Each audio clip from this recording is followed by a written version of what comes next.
আসসালামু আলাইকুম, আপনারা সবাই কেমন আছেন? এখন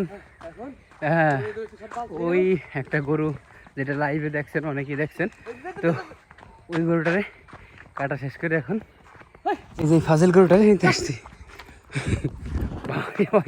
এত ফাজিল মানে বলার মতো না। এদিক ওদিকে দৌড় মারে, রাস্তা থেকে বেরোয়, মানে বাসার থেকে বেরোয় রাস্তার দিকে আসার পরে যে কাহিনী করছে, অবস্থা খারাপ করে ফেলছে। তো এটা নিয়ে এখন বসাইতে হবে।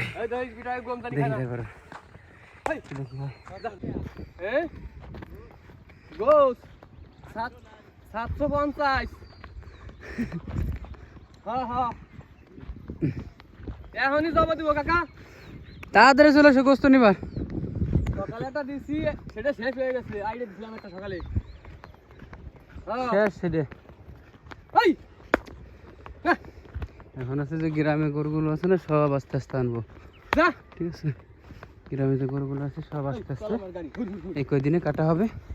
তারপরে ঈদের আগের দিন হচ্ছে ওই ওই জায়গা থেকে একটা আইডিয়া, বৃহস্পতিবার একটা, শুক্রবার একটা, না ভাই?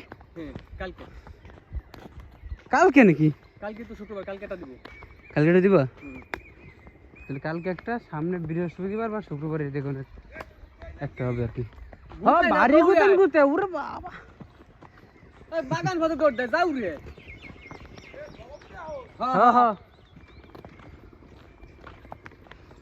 হ্যাঁ যে দেখি সেই খেলে একই কথা, কাটবে এখন।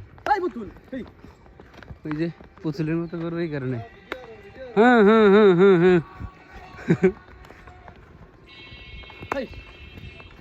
চলেন আগে নিয়ে যাই। পাকা রাস্তায় চলে এসেছি, এখন একটু দৌড়ি করে নিয়ে যাবে, বুঝছেন? একের গরু ভাই, দেখলে দেখতে মন চাই, ভালো সুন্দর গরু বানাইছে, কিন্তু গরু হিসেবে একটু পেট বড় না ভাই, চর্বি বেশি এই কারণে, না? পেট চর্বি ভরা পেটে, নুকতা ছাড়া আনতেছি, ভারী কষ্ট হচ্ছে। বয়স হয় না বেশি, ওই যে আমাকে ওইটার মানে ওইটার মনে হয় এই পর্যন্ত পারলি প্রায় এরকম হয়ে যেত না ভাই, ওই না ধরলি না। হ্যাঁ দাঁতে নাই, হ্যাঁ কিন্তু দাঁতে নাই, বিশাল কিছু। চলেন আগে যাই। আসসালামু আলাইকুম। তো পরের দিন আপনাদের স্বাগত। কাহিনী হচ্ছে, ওই দিন এত পরিমাণে ওই গরুটা কাটার পরে, মানে তার আগে তো একটা কাটছিলামই, প্রায় 5.5 মণ নাকি যেন, যাই হোক এরকম কিছু হবে, খেয়াল নাই। তারপর ওই গরুটা কাটছিলাম, আর ওই গরুটার বেচা কেনা হয়েছিল প্রায় 91 থেকে 92 হাজার টাকার মতো, নাকি? হ্যাঁ এরকমই কিছু। তো যাই হোক, এখন ভাই ওই গরুটা কাটার পরে মনে হয় 5 মিনিটের যে মানে রেস্ট নিতে পারি নাই, রোজা থেকে সারাদিন ওইভাবে গরু কাটা লাগছে।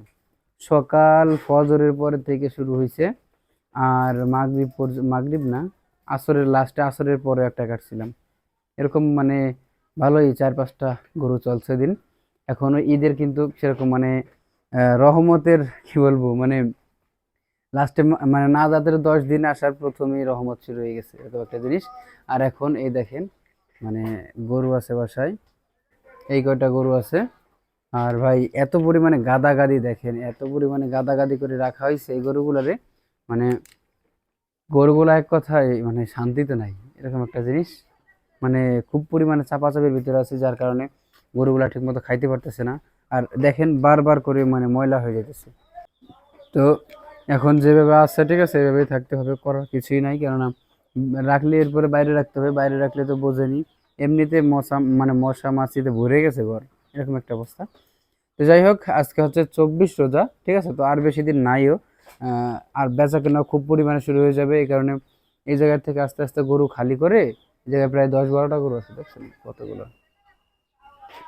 এই জায়গা থেকে গরু খালি করে তারপরে দেখা যাচ্ছে হচ্ছে আপনার ইয়ে করা লাগবে, ওই যে গ্রামের ষাঁড় গরু যেগুলো আছে ওইগুলো রাখবো, তাছাড়া যেগুলো আছে সেগুলা বকনা যেগুলো আছে, বা গাই তো নাই একটাও, দেখেন গাই একটাও নাই, সব বকনা গরু আছে। তো এগুলারে মানে আগে থেকে দিয়ে দিতে হবে।